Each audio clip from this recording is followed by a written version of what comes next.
This is Dorian with Geeks of Color. So Dominique, I want to say thank you so much for giving me some of your time. So I recently interviewed you for Project Power, and during that conversation, you said you felt like it was your time. You felt like everything is just leading up to it, and I'm so glad people are finally getting to see more of how brilliant of an actress you are. So Dominique, this first question is for you. So what was it just like going from your previous films with Night Comes On and The Hate You Give into going to this big action blockbuster film like this? It was simply like a blessing, to say the least.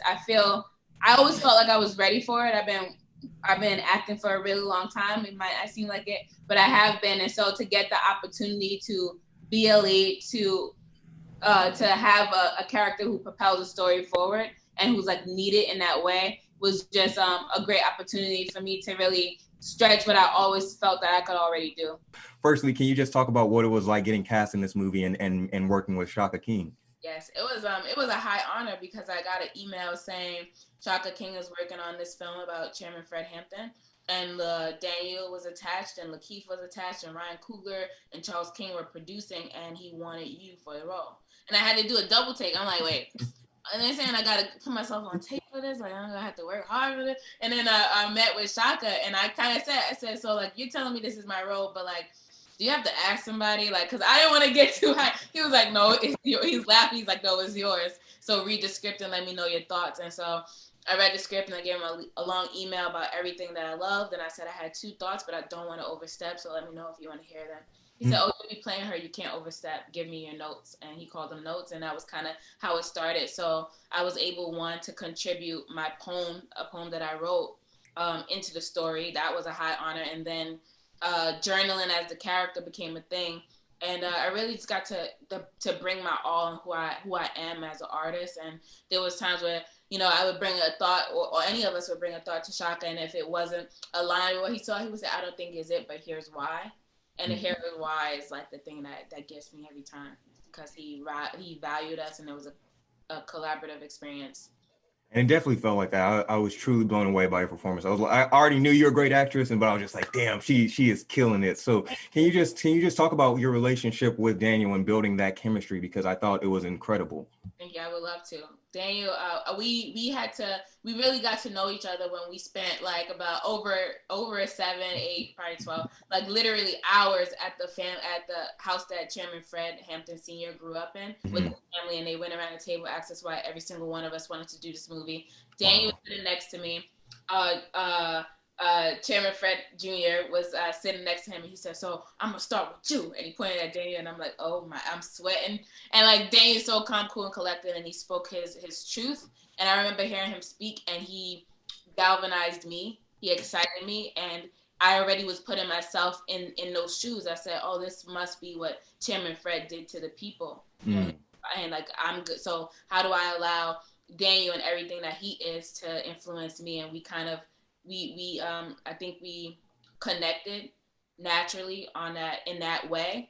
And then we knew while we were doing this that it was bigger than us, and we spoke a lot. You know, I was doing reshoots for Project Power. So when everybody was meeting and they started filming, I wasn't there for rehearsals. And so Daniel, we would talk on the phone, and he would advocate for me while I wasn't there. And that was already just another level. And I remember too, like, there was one cold day where he's like getting released out of prison, and so I have these stockings and I have this dress on, and I get these sweatpants put on, you know, and I'm so cold, and the costumes isn't there yet, and I'm like, Daniel, you about to have a real pregnant moment, you gonna help me put these pants on? And so he was like, went like this, and I was like, no, lower, and he had to like help me put on the pants. And it was just like, I said, I was having like just being like, wow, this is we're in this, and we support each other, and we have each other, and I'm so proud of him. And he got nominated for the Golden Globe today. Absolutely. I'm sad that you didn't get a little nom as well. Like, I feel like you wholeheartedly deserve it, but it's a long award season, so we'll see.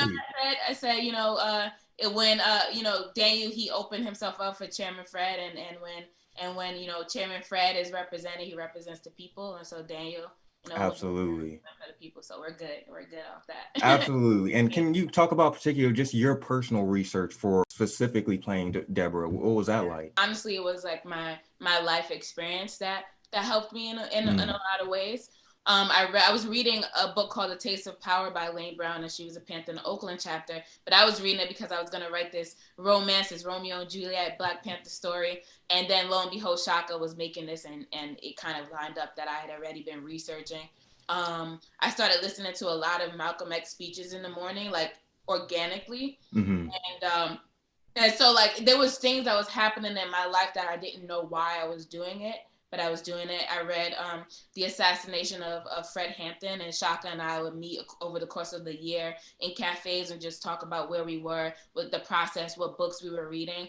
But then when it got to being on set, I really didn't use any research. It was all innate. So it was the journaling for me, and it was the music, a lot of Nina Simone, Do What You Gotta Do. Mm-hmm.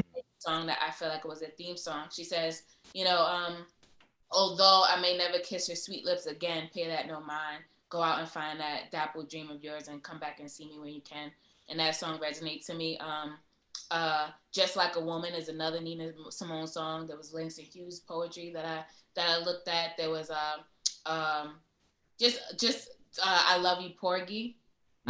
That's a great Nina song, and I have a playlist, and I'm thinking about like some kind of sharing.